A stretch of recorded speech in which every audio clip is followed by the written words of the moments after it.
Welcome to Kiss the Reviews. I'm Armando. That's Corey.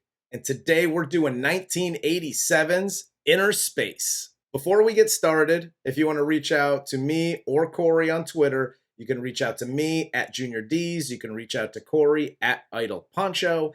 And let's get into the cast of Innerspace. This film stars Dennis Quaid as Lieutenant Tuck Pendleton. That's the most movie name ever. I love it. As is Martin Short's name, Jack Putter. And Meg Ryan is Lydia Maxwell. Martin Short has a very foiled name. Like, I'm the comic relief. My name's Jack Putter. You know what I mean? Exactly. And Tuck Pendleton sounds like somebody who was created by a Patrick Swayze and Tom Cruise intercoursing session. Yes. And he just spit out Tuck Pendleton. And who are you? All his immaculate beauty. I'm Lieutenant Tuck Pendleton. Who the fuck you think you're talking to? That's right. that's what he should say in every scene throughout this entire movie. Yes. But so this movie, I am sure was written, like there were certain scenes I was like, oh, this was written for Martin Short to do his Martin Short thing. Like, oh yeah, like the Ed Grimley dance scene. Yes, exactly, and we'll get to that. But like, there were just certain scenes, and there were certain scenes that just didn't need to be in this movie. This movie opens up with a scene that doesn't need to be here at all. They're at some event, black tie event, and Lieutenant Tuck Pendleton gets drunk, I don't know, tries to piss in the kitchen, falls on the thing. And the only reason this scene is there is to show that Tuck is a drunk. Yeah, he's kind of a drunk and a fuck up, which is why he was chosen for this experiment, because not expected to really survive it necessarily. Meg Ryan's there, and she's just like, well, that's Tuck. So like this whole thing, you don't need that whole scene to set up who Dennis Quaid is in this movie, like at all. No, the only other scene you need to understand exactly who he is when he tells Martin Short to dominate Lydia and don't let her actually ask any questions in the conversation. It's like, oh, you're an abusive drunk piece of shit. Cool. We find out in the next scene with Meg Ryan that Tuck resigns his commission to volunteer for a secret miniaturization experiment where he'll be injected into a rabbit. Yeah, wabbits. And Lydia breaks up with him the next morning, and you got a good butt shot, though. Sure did. You know what Dennis Quaid has? What's that? Tell him, Al. Great ass! Tuck then gets shrunk in the ship he's supposed to pilot. He and the ship are transferred into a syringe, and they're supposed to be injected into the rabbit. The lab is attacked by a rival lab gang, and led by Dr. A rival lab gang? And they're led by Dr. Margaret Cankersore, and she's like the horniest doctor on the planet. The planet. All she wants is that D, like this whole movie. Where was she when I was coming up? My God. Yeah, none of my doctors are like that. Ozzy, the main scientist for the Crips, he grabs the syringe and runs away. Chase ensues, and he ends up at a mall. He's being chased by a guy who literally has finger guns. And his name is Mr. Igor? Why, if you're a bad guy in a movie, do you have to have these weird fucking names? That dude's name is Tony. You know, and you're like, Mr. Igor. It's like, these guys are so fucking weird at this job. Yeah. Like, just call me by I don't need a code name. We need a bad guy name. With a pistol gun. Who's going to figure it out? Like, whatever. I hate when they do this shit in movies. Yeah, Mr. Igor. He ends up on an elevator in the mall. He injects Jack on the elevator after being shot by finger guns. And Ozzy gets off the elevator and dies. Yes, literally the slowest moving elevator that was ever invented. Yes. There was an elevator worker in like 1930s New York that was literally tugging a fucking rope up 65 flights that went faster than that fucking elevator in the mall. That was absurd. Yes. Like, I'm trying to get away, and I'm just...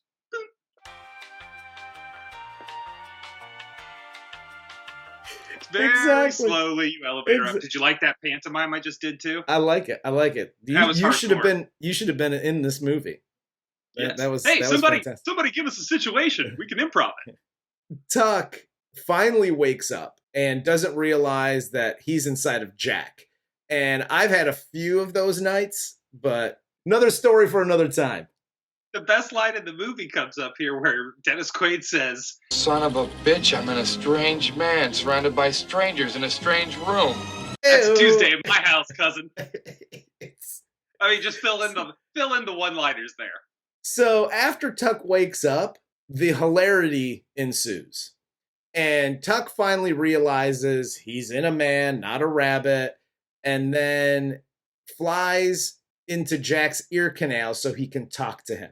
There are very few actors, I will say this, that can do the physical comedy that starts happening right around the time the ship lands on Martin Short's eyeball. Yes. And he starts twitching. Like the physical comedy he does in this movie, very few guys could do it. I was trying to think earlier today after watching it, who could possibly do that stuff? Yep. Only guys I could come up with were his three amigos buddies. I'm Lucky Dave. I'm Ned Niederlander. I'm Dusty Bottoms. So together we're the Three Amigos. But yeah, those were the only guys that I could think of, especially at this time, that could pull this role off.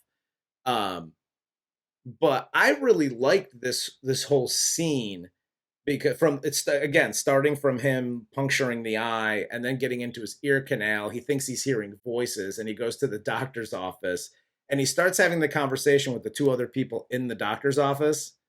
I'm possessed! That is such a, like, the timing on it is really good. His delivery is really good. Like, that got a genuine laugh out of me because I forgot about that scene and then it happened, and like that whole scene and series of scenes are great. Oh yeah, like if you wanted to show somebody who Martin Short was that had never seen him, show him that whole scene and then show him genuine Ed Grimley dancing. That's Martin Short. So Tuck finally convinces Jack of what happened. Jack then gets attacked by the scientist Bloods and gets away. Tuck and Jack drive to the Crips lab for answers on what's going on. Yeah, so, I'm going to throw in a PSA here real quick. Hi, Crips and Bloods. Uncle Corey here. That motherfucker's the one making fun of you guys, not me. Okay? I'm not making fun of them. I was going to go Sharks and Jets, West Side Story with this, and he went totally the real route. It's not me, guys. Not me. Dude, come on. What's funnier than Bloods and Crips scientists? I don't know, motherfucker. I'm talking to a dead man. I gotta find a new job. I'm talking to a dead man. So they get to the lab. They find out that Jack only has a limited oxygen supply. They need the other chip that was stolen by the other rival gang lab. I won't use names here. I will throw in a PSA here on this. Hi, Science Labs. Uncle Corey here. Hire more minorities, and you won't run into problems like, we didn't pack enough oxygen. Minorities have lived through some shit where they have constantly been disappointed or had things go wrong for them along the way. So they are used to having backup plans and being able to adapt on the fly.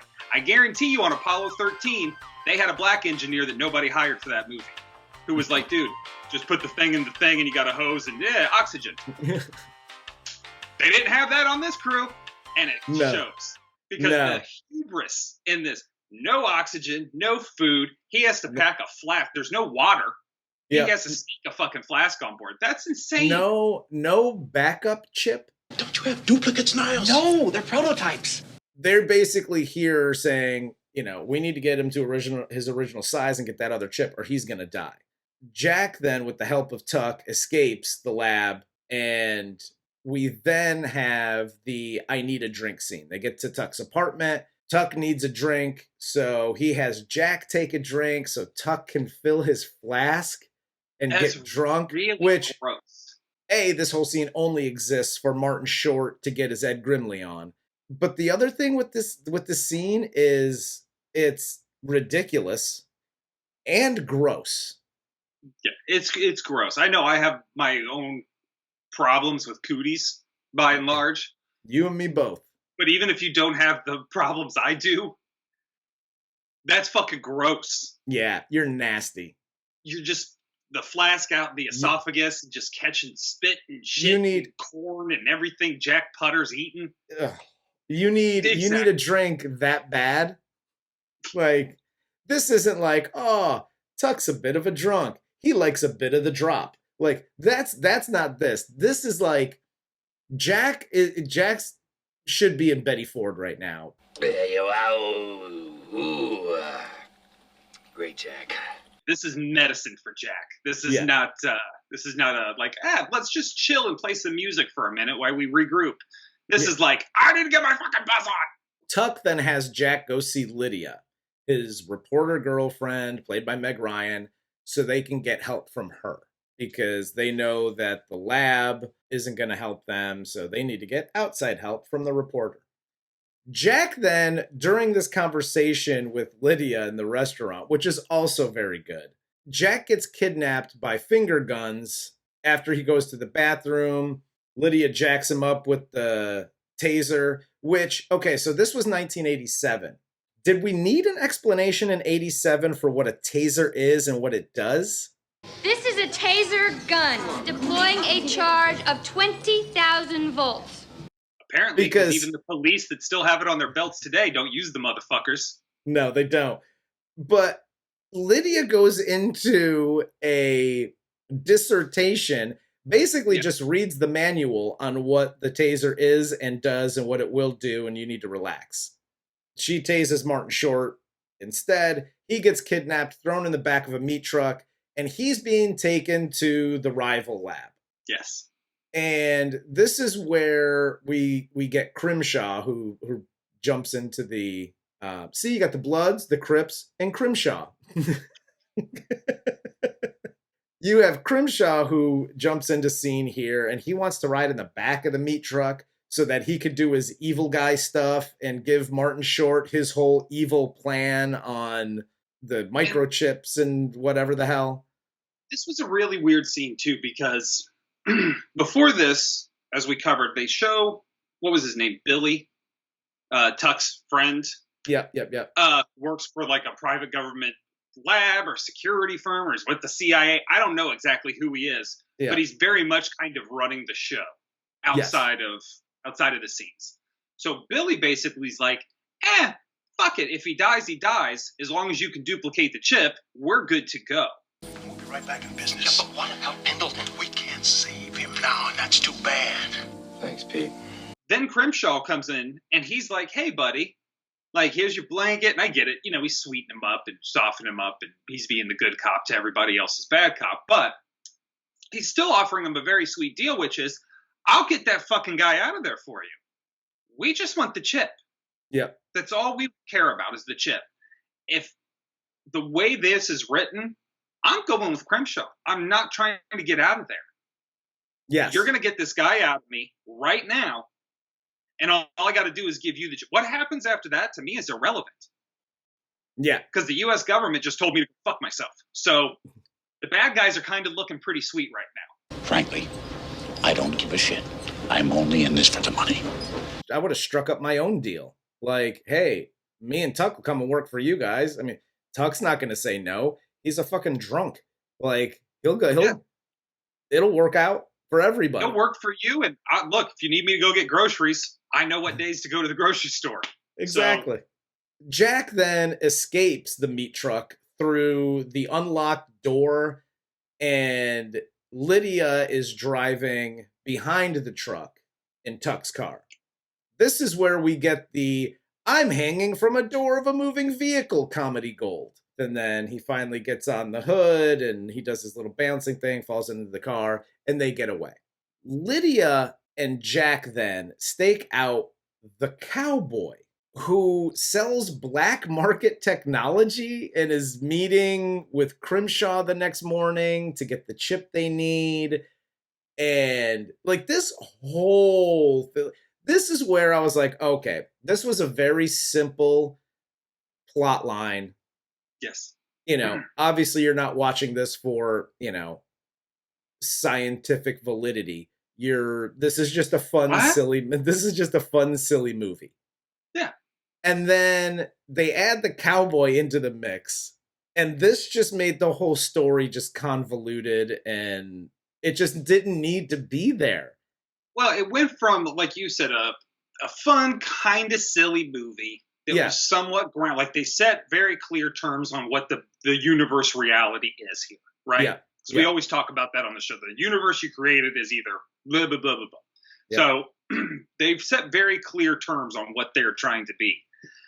And bringing the cowboy in almost brings it to another, like, it's, you know what it was? And it's not, I don't think it's quite as severe as this example, but it was almost like bringing Long Duck Dong into 16 Candles.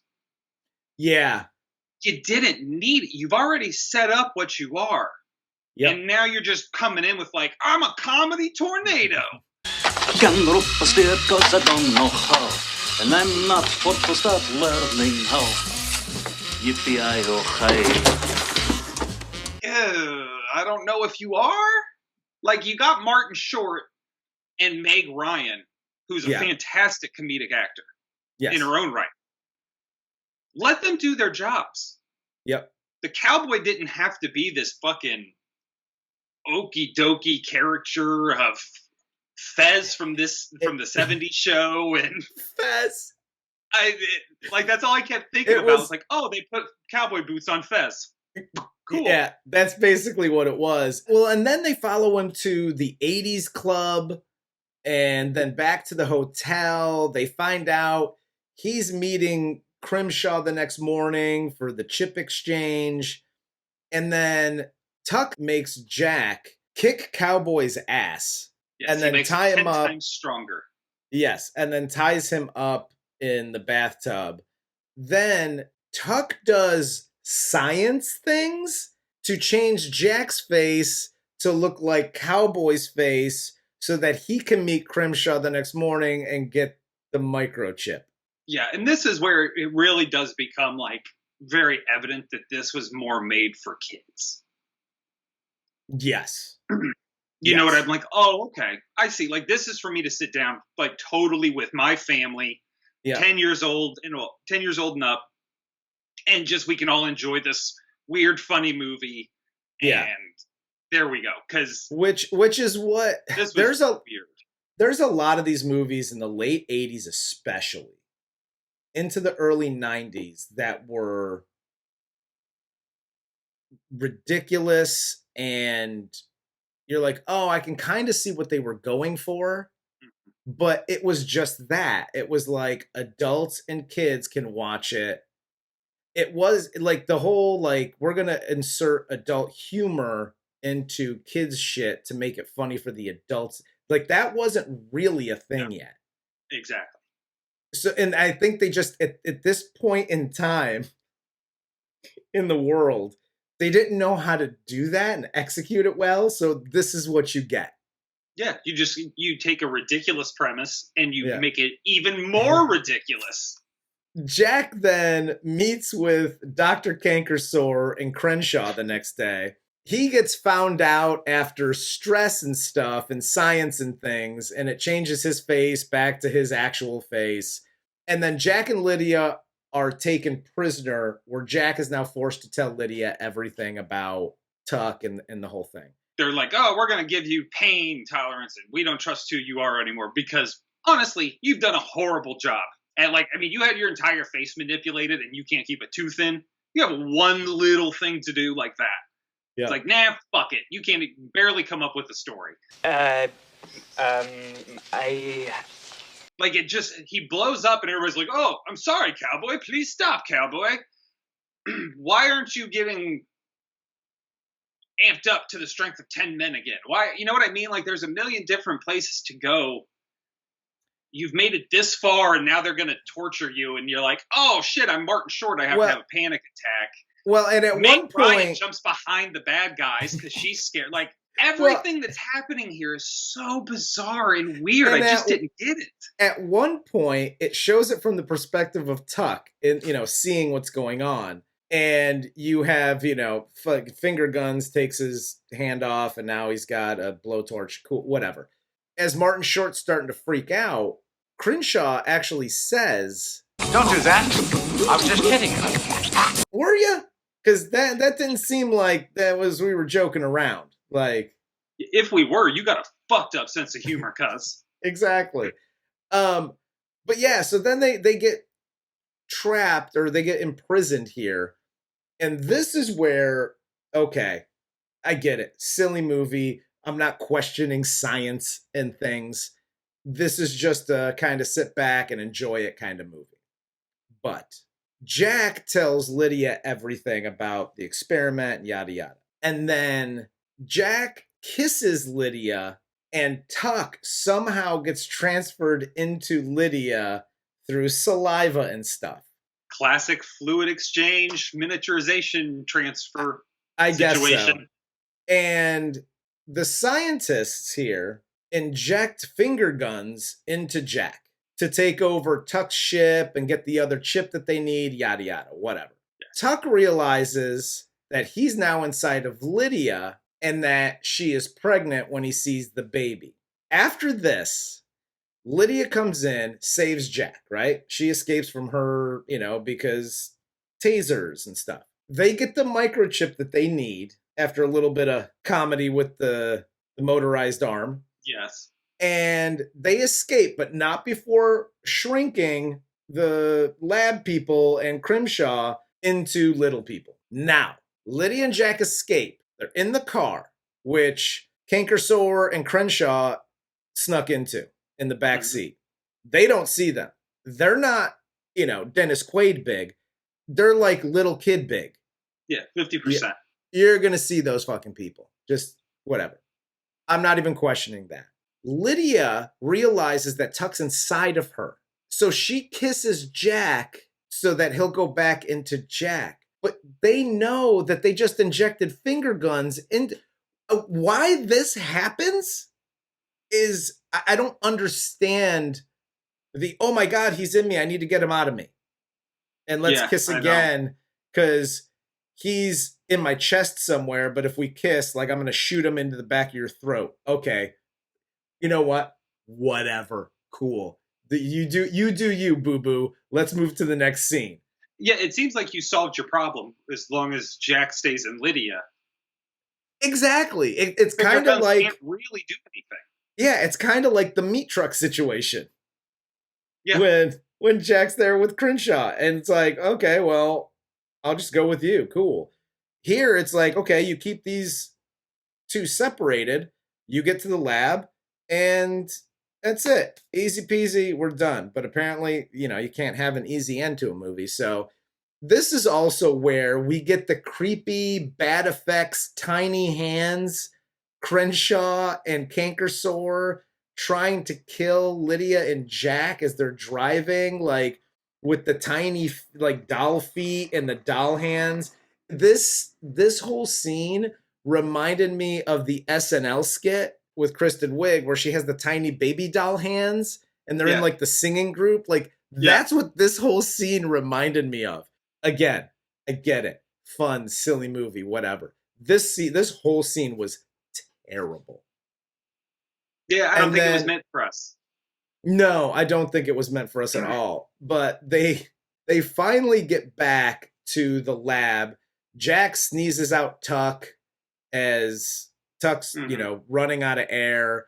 They get Tuck into the chamber. They enlarge him. And during the enlarging process, when they put the chip in, there's a riddle that you have to answer to initiate the enlarging. At this point, I was like, they were just fucking drunk and we're like, dude, let's just put a riddle in this. Yeah, of all of the security precautions you need to take, this is literally the only one. Nobody's guarding the door. Yep. You have nary a person with a gun when they come to check the phones at the beginning of this shit. This whole thing is just a wide open, very public experiment, it seems like, until you need to get to the last part of the whole deal, which is re-enlarging the person, which is the most important part because you never even planned on putting extra oxygen in the motherfucker. This whole situation is ridiculous. Which I have one question, because the one security precaution they did take outside of the Alice in Wonderland thing is the security guard at the front, and he's like, "Oh, you're here to fix the phones, huh?" You picked up the phone and made a call. I don't think there's a problem with the phones, you jackass.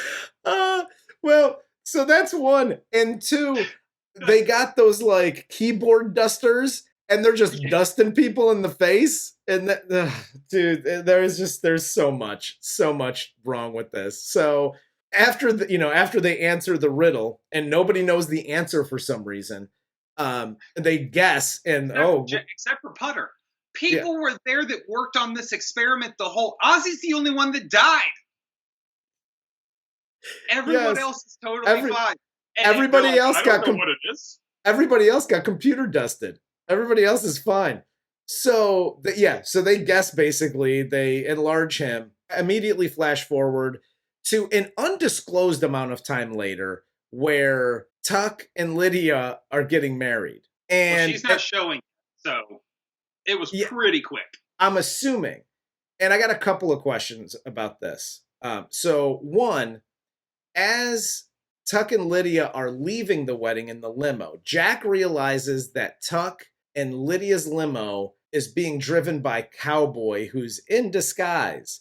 And he hops into Tuck's car and starts to give chase, right? And that's the end of the movie. Yeah. It's just he quits his job. He tells the girl that really didn't give a shit about him that she can go fuck herself. And he tells his doctor he's no longer a hypochondriac. First question. Cool. Why are his doctor, the girl that he wants to punch in the face now, and his boss from the grocery store at the wedding? He couldn't figure out his +1, and it was just too late. So he said, fuck it, and just brought everybody. I mean, it's a shotgun wedding. It's not like the guest list could have been too big. Yeah, I don't get that whole thing. And I do hate that in movies in general.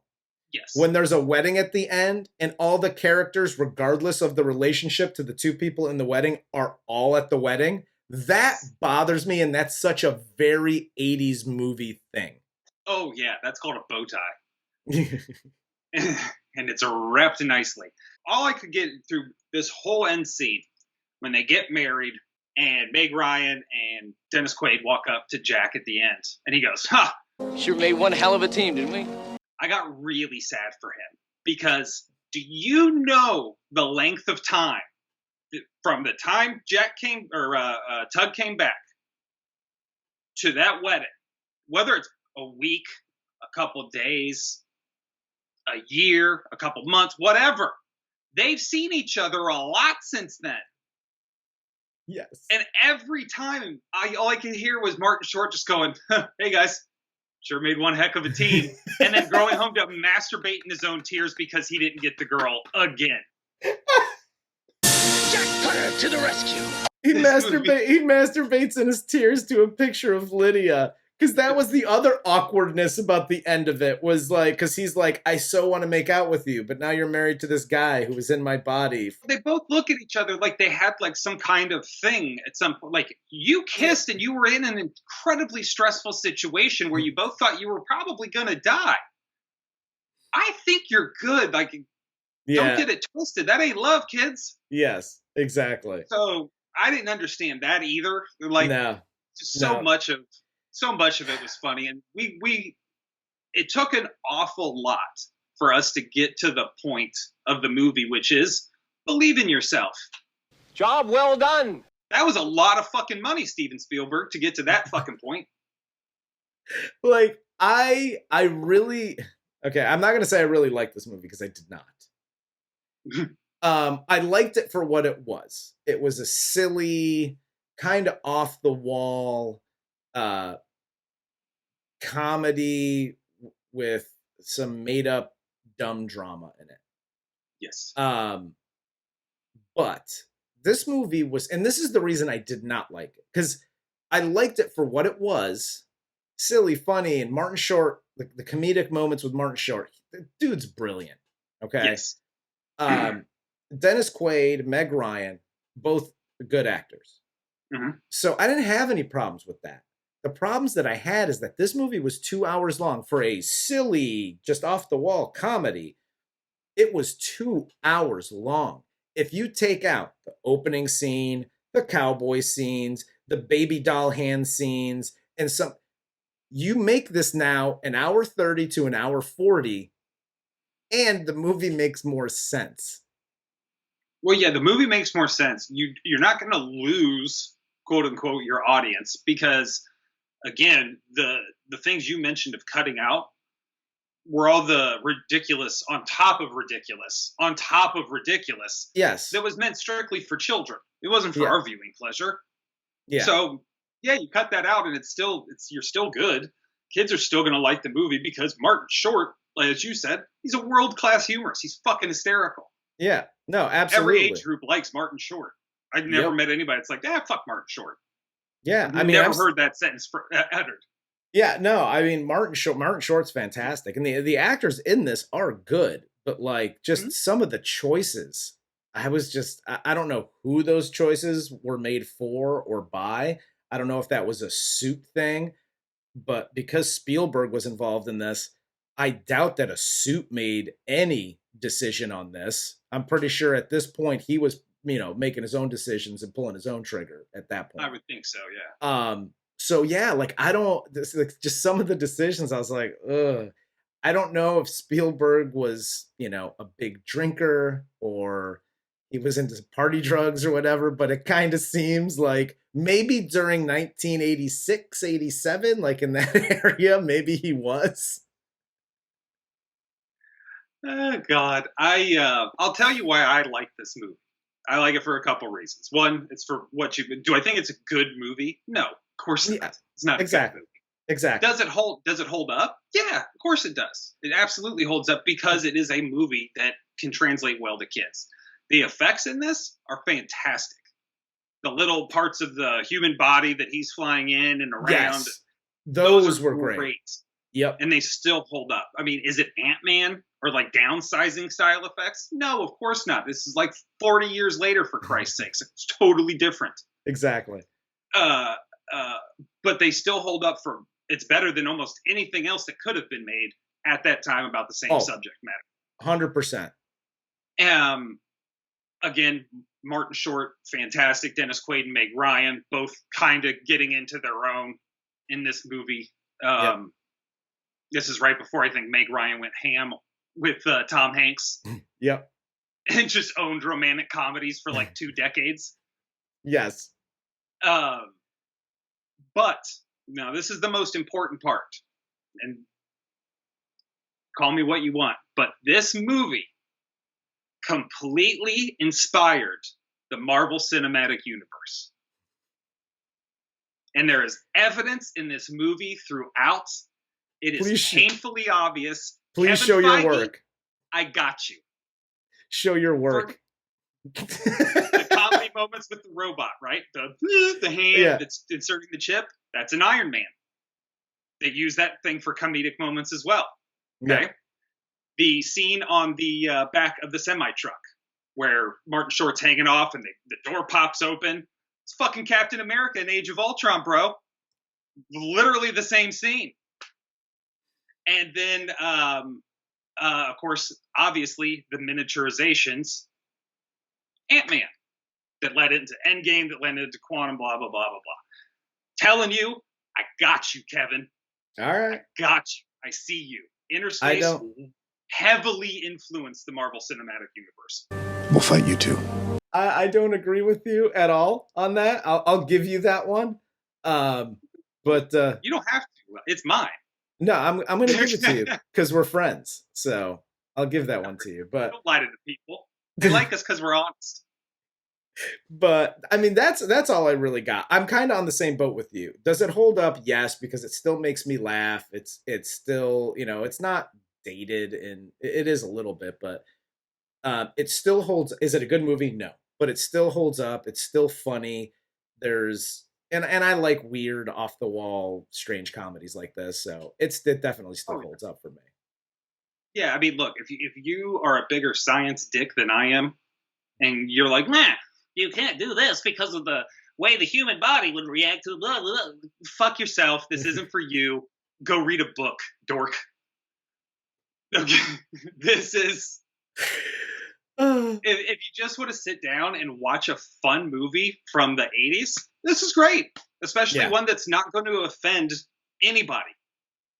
Sit the whole group down. I mean, the worst thing in here is obviously, if you pay attention to the dialogue, Tug very obviously is abusive verbally to or mentally to Lydia in their relationship. Yeah, That's and it. there's a discreet, I'm using a dildo. I'm taking my hand off and using my robotic hand as a dildo scene. Yo, that, Igor knew what was up. He didn't want a canker sore, so that's why he had to use the fist. Igor lost his hand, and instead of it doing anything else, he made lemonade. There you go. And on that note, we'll end this. For Corey, I'm Armando. This is Kiss the Reviews, and this was 1987's Innerspace.